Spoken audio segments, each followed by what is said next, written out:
researching our instrument, I read 2 articles in reference to the development, validation, and use of the Penn State Worry Questionnaire. The first is the development and validation of the Penn State Worry Questionnaire by T.J. Meyer, M.L. Miller, R.L. Metzger, and T.D. Borkovic. The second is using the Penn State Worry Questionnaire to identify individuals with generalized anxiety disorder, a receiver operating characteristic analysis by D.M. Fresco, D.S. Menon, R.G. Heimberg, and C.L. Turk. The Penn State Worry Questionnaire was developed to measure the trait of worry. It is frequently used to assess pathological worry in both clinical and non-clinical populations. The Penn State Worry Questionnaire is a 16-item inventory designed to capture the generality, excessiveness, and uncontrollability of pathological worry. It emerged from factor analysis, which is the process in which the values of the observed data are expressed as functions of a number of possible causes in order to find which are the most important. It has been shown to have good internal consistency, which is the measure based on the correlations between different items on the same test. It measures whether several items that propose to measure the same general construct produce similar scores. And it also demonstrated good retest reliability over 8 to 10 weeks. The Penn State Worry Questionnaire is positively correlated with other self-report measures of worry, using the Penn State Worry Questionnaire to define groups of high, medium, and low worriers.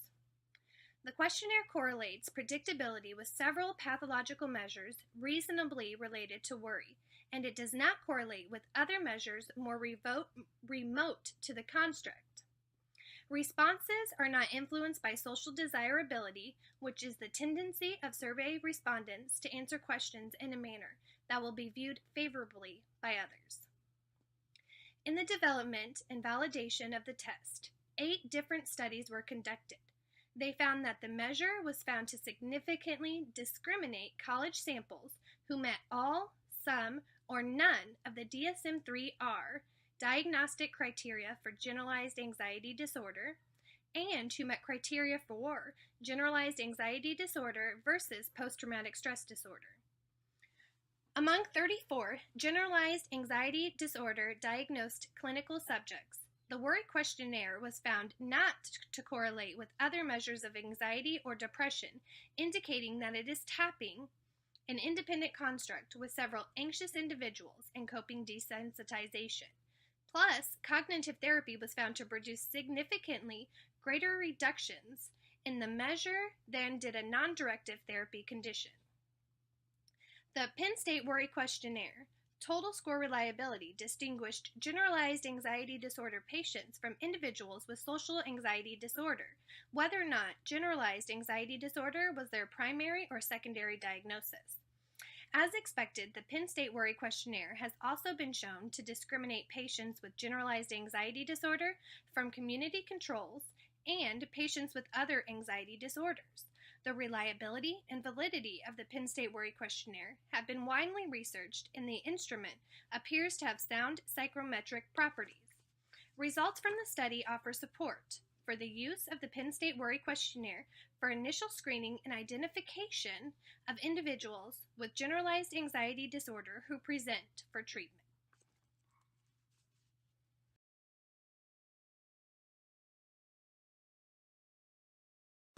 Hello, Allison. Thank you for coming in today. Hi, thanks for having me. My name's Jeanette. We work with you. What brings you in? I've just been really worried and kind of anxious lately. So, my boyfriend actually told me that I needed to come in and talk to somebody about it, and maybe get some of that under control a little bit. Sure. If you wouldn't mind kind of describing what exactly you mean when you're stressed and worried. Yeah. Like whenever I'm at work, I just get super worried whenever I have something due, like a deadline and stuff. I get really worried and anxious about it that I'm not going to make it, or in everyday life I'm just kind of worried about everything. Like if like my car's not going to run to go to work, or something's going to happen to me on my way to work, and I just get really anxious and worried about it. Right, that seems pretty tiring. Yeah, very. Well, if you'd like, we could get a little bit further into that. I know you mentioned that you have a boyfriend that's worried about you. Mhm. I'm sure you're experiencing some of that as well. Yeah.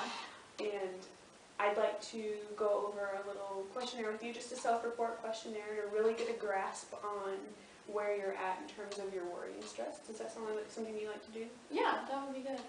Awesome. Let me grab it really quick. This is the Penn State Worry Questionnaire. It's a 16 item, just self-report questionnaire. It's really simple if you don't mind. I know most of the time we do these at home and you can bring it in so we can start with, but since we're doing it now, maybe I could read the questions and you can tell me on a scale of 1 to 5, 1 being not typical of you at all and 5 being very typical of you. Does that sound? Yeah. All right. Well, also I have a consent form here, just saying that you agree to just go through this questionnaire with me. If you wouldn't Okay. mind, just sign really quick.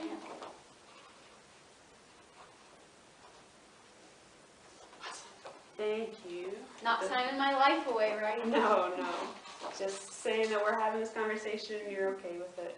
And I did want to focus that this questionnaire is not a diagnostic tool. It's just kind of an idea for me to see which direction we are and need to go in terms of your anxiety and stress level. Okay. So nothing's going to say that you're, too much or too little, just that the direction. Okay. So, all right. So your ID number for this run will be 495. Okay. So just for future reference, when you look in your file, you are 495. So I'm going to read the instructions here. Please rate each of the following statements on a scale of 1, not typical of me, to 5, very typical of me, and do not leave any blank. Okay. So 5 is like if it's yes, that's what I do. It's a 5. Yes. Yeah. Okay. So if I'm not doing it, then it's like a 1 or a 2. Mm-hmm. Okay. Alrighty. So, if I do not have enough time to do everything, I do not worry about it. So if I don't, that's like if I'm at work and I'm worrying about something, a deadline thing. Yeah, I would say that's a 5. My worries overwhelm me. Yeah, I do. Yep, I think that would be a 5 too. Probably why my boyfriend sent me here. I do not tend to worry about things. I do not tend to worry about things. That's not like me. So 1. The 1? So all the way down. Yeah. Many situations make me worry. That would be a 4. There's a lot of situations that I don't worry about, but work or something stressful related I get very worried about. Alright. I know I should not worry about things, but I just cannot help it. That would be a 5. When I'm under pressure, I worry a lot. Yeah, I would say that's a 5 too. I am always worrying about something. A 4, because when I'm sleeping, I'm not worried. I find it easy to dismiss worrisome thoughts. Nope, probably a 1. It's not very easy for me to dismiss them. That's what you mean, right? Yes. As soon as I finish one task, I start to worry about everything else I have to do.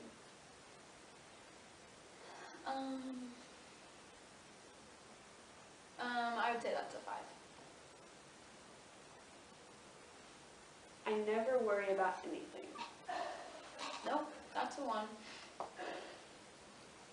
When there is nothing more I can do about a concern, I do not worry about it anymore. Nope, that would be a 1 too. I have been a worrier all my life. Like even whenever I was little. Okay. Yep, 5.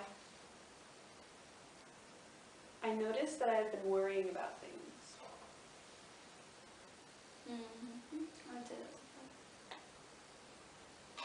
Once I start worrying, I cannot stop. a 5. 4. I worry about projects until they are all done. Yeah, I would say a 5, because I'll worry about them after they're done too.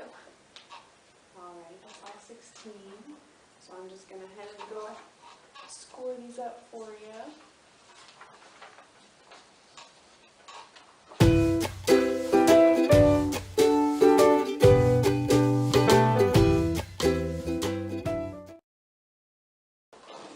Alright, so I just wanted to kind of get an idea, Allison, of how you thought this assessment went. What did it mean to you? What did you feel about it? I thought it was good because it pointed out a lot of very, I wouldn't say specific, but it is specific things that I do or don't do. Like, I could think of times like when you were reading those that yes, I get very worried, or nope, that's not me at all. So I was very, very yes for it or very no for it. So I helped that. I think that helped a lot. I thought it was interesting that at one point you said that an answer was for, it wasn't very much like you because when you're sleeping you're not worrying. That to me, that seems like a really important thing to focus on. Like, your life is so stressful that only when you sleep is when you can relax. That's how I feel most of the time. Yeah, I'm always worried about something. And that raises my anxiety and makes everybody else crazy. It's probably a lot of pressure on you as well to try and keep it in check. Yeah, it doesn't work well most of the time. I'm always worrying about something. Well, I wanted to go over how you actually scored, and the scoring, the way it works is that it's from a score of 1 to 80. So everything from 40 below is not really worry that we need to be concerned about, and anything starting at 41 and above to 80 is like, okay, we need to start looking at this. And 80 is just, we've really got some work to do right here, you know. So when I did your numbers, you scored a total of 64. Oh, okay. Which is very high on the worry scale. Very pertinent to start talking about your stress and your anxiety. And I would like to ask you again, now that you know your scoring, does that change your perception, or does that mean anything different to you? It kind of verifies that, I mean, there's something here that isn't normal for other people. You know, like at first I was just like, oh, you're just annoyed with me worrying about stuff, you know, when my boyfriend wanted me to come in here. But now that I see those numbers, I'm like, oh, well, maybe there's something that could help me stop worrying, you know. Right. You seem to be pretty self-aware throughout all this. Yeah. Definitely good first step. Yeah, definitely a good first step, yep. Puts it on paper so I can actually see that there's something going on. So you're a visual learner. Yes. That's good to know, good to know. And I just wanted to remind you that even though this is a personal assessment, a self-assessment, it's not a diagnostic tool. It doesn't say, you know, that you have anxiety. It's just telling me where to go from here. So since I'm not exactly sure, I haven't spent a lot of time with you, this is our first meeting together, I'm not comfortable with actually making any type of diagnostic decision, so I'm hoping to take the week to really look over your score and to remember what all we've talked about, and come back next week with a clear mind and see how you're feeling, and kind of go from there with other diagnostic tests that we could, or diagnostic assessments that if you would be comfortable doing with me. Because I really don't want to jump the gun and further your worry and maybe kindle the fire that may be burning already. Well, since it's about to the end of our meeting here today, I kind of wanted to just debrief with you, make sure that you're feeling okay with everything that we've done with the questionnaire, and maybe do some relaxation techniques before you go home. Yeah. Is there anything that you particularly like to do for relaxation, or? I really I'm into yoga. Yeah. I do a lot of yoga, yeah. Is there anything else that you maybe would like to practice more often that we could maybe utilize while we're meeting together? Yeah, for relaxation, I think the meditation and yoga helps me a lot, so if there's anything similar to that. Well, I am not a frequent yoga enthusiast, but I do know of a simple thing that we could do today if you would like. It's just kind of, I know a lot of people when they get stressed, they hold a lot of tension in their muscles. They get really uncomfortable and it drains them and it kind of repeats the cycle. So you could do it with just your hands or with your legs, your whole body if you want. But just to squeeze as hard as you can for a couple of seconds, hold it, and then let it out.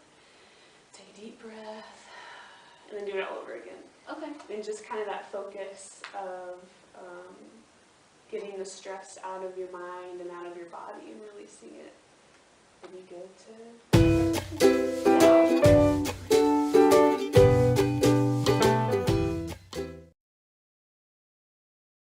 Okay, so our questions,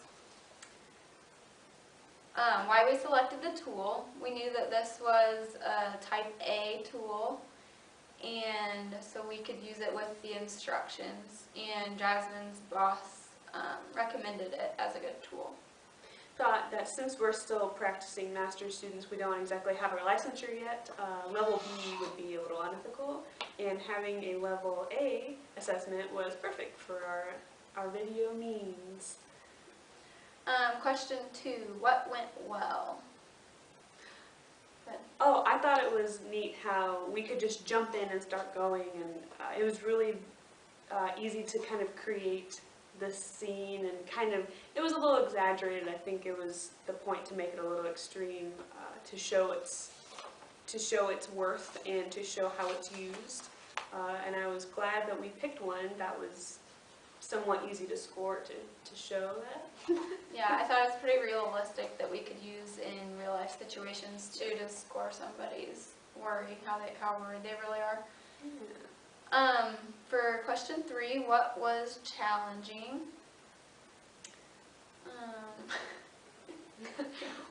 I found it challenging to have a flow. It was almost kind of different from question 2. It was almost too easy, so we didn't know how to expand upon it and to really get it going, to keep it rolling. So that was challenging for me as counselor to know, okay, what the heck am I doing next, you know? Yeah. Explain specific decisions made in the interpretation. So the interpretation was pretty self-explanatory when we just scored every question to what the instructions said, and we didn't, it's obviously not a diagnostic tool, so we just let them know what their score was on the worry scale of how high it was. Yep, it was a little vague to not have, on this particular PSWQ, what, like sections of 1 to 20 or 20 to 40, 40 to 80, what exactly those mean. But I guess it's still, since it's not a diagnostic tool, for your interpretation of, oh, 64 is a high number, or, oh, 20 is a high number. It's just really to see how your client reacts to the numbers, how you react to it, and what you really feel from the situation. Yeah, and where you can go from there, because it's just a beginning point, so. Yeah, that's what we thought.